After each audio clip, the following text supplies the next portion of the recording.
Well, howdy there, Internet people. It's Bo again. So, today we're going to talk about what went down and why the geopolitical situation between Russia and the United States got a little bit more tense.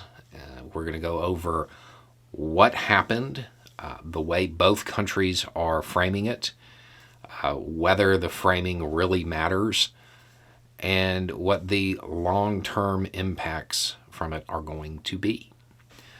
Okay, so if you have no idea what I'm talking about, there was an MQ-9 Reaper that was flying off the coast.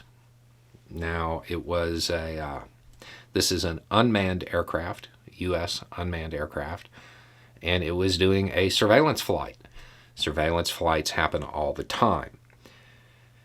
Now, it was in international airspace. The Russians sent up two Su-27s or Su-27s or flankers, depending on who's telling you what happened. They're all the same aircraft, just different names for it. And they started playing with the drone, basically. One of them dumped fuel on it, pulled in front of it and dumped fuel on it a couple of times.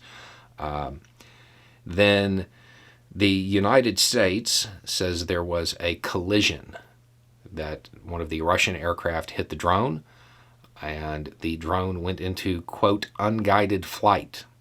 That is a very Pentagon term for it crashed. Now, the Russians are saying that there was no collision, that something just went wrong with the drone.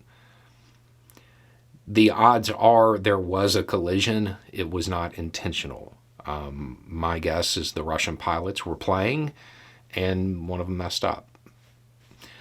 It hit, according to the U.S., it hit the propeller, and the propeller on the MQ-9 is on the rear of the aircraft. It's not on the wings like you normally see in movies. It's on the back. So this is something that could have happened by accident. Now, it is worth noting that while the Reaper was in international airspace, the Russians are saying it was in a space that was designated for the special military operation. Is that true? Don't know, but could be, probably. Is the United States under any obligation to abide by that zone that they created? No. Is the U.S. allowed to be surprised if they send up interceptors if they violate that zone? No, they're not. Those zones, they get created every once in a while by various countries, and it's literally a warning. So the U.S. doesn't really have a legal obligation to stay out of it, but it can't be surprised. Surveillance flights happen all the time. Now, should we believe that it was in international airspace and it wasn't actually in airspace that it really shouldn't have been in? Yeah. Not because the U.S. wouldn't violate airspace if it felt it needed to, but because the Reaper doesn't need to be close. It can observe, it can conduct a surveillance flight from pretty far away. So there's not a reason for it to go in.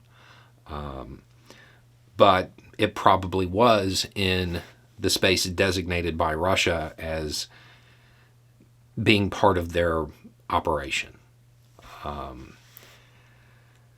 This type of thing happens all the time when you're talking about planes from one country coming a little too close and the other country sending up interceptors. The U.S. sent up interceptors and escorted a couple of Russian bombers, I think last month. It's not an infrequent thing. The playing that occurs when this happens, that's also not like rare. It occurs. It's normally not dumping fuel or colliding with the other craft, but a little bit of showboating does occur. I would guess that the Russian pilots seeing that it's an unmanned aircraft, were probably playing with it a little bit more than they would if it was manned. And that led to an accident. Okay, so what happens from here? The U.S. and Russia go to war, right? Somebody knocked down a plane. No. The diplomats, they talk to each other. They rant and rave. They lodge their protests. And that's pretty much the end of it. Nobody was injured. Nobody was hurt. A plane went down. This isn't something that is likely to cause any major issues. So it's just another string in events that parallels the type of thing that happened during the Cold War. Be ready for more of this. Be ready for more surveillance flights, or just flights that are designed to go a little too close to the opposition airspace, and then the other country sending up interceptors. It's going to happen again, I would guess, within the next 2 months. Just more than likely, you're not going to have a downed aircraft out of it. So this is unusual, but shouldn't be scary. This isn't going to spiral out of control. This isn't going to turn into a giant thing. My guess is that Russia probably greenlit the pilots playing with it to kind of inform the U.S., hey, you're in this zone we told you to stay out of. And it got a little out of hand. At the end of it, nobody got hurt. Nobody was injured except for their pride, maybe. And this will probably fade from the news pretty quickly. Anyway, it's just a thought. Y'all have a good day.